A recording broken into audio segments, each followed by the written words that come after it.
I was drinking a lot, and I basically drank myself out of a job, ended up on the street. You know, I was tired. I realized that I was going to be homeless for the rest of my life, and I didn't want to be homeless. You know, I didn't want to end up dead on the street, and I wanted a life. I wanted things.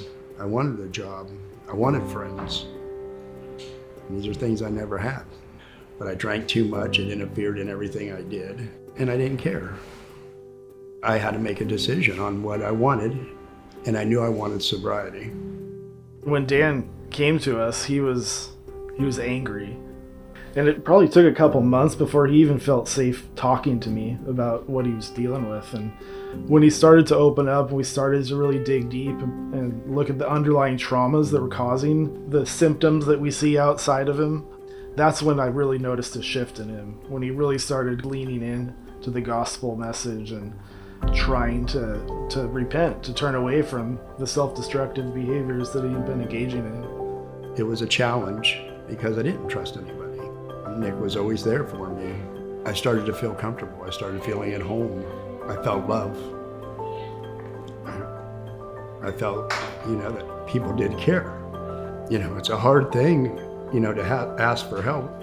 I first started to see some change in Dan once he joined the Ascent program, getting to see just kind of his shoulders come down and him be able to relax into that space and really start talking with people.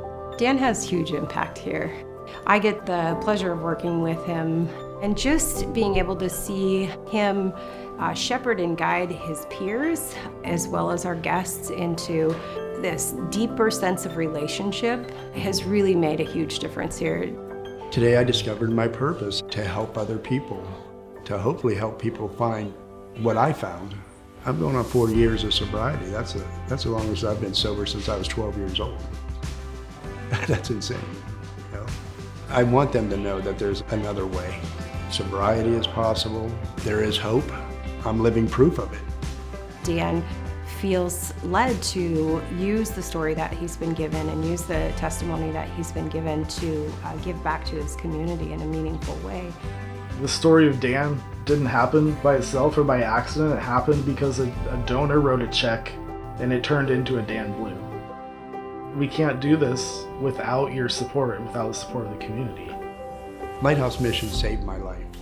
Without it, I would not be here. And now I get to be part of that process of changing other people's lives. And I don't think it gets any better than that. I think it's God's work.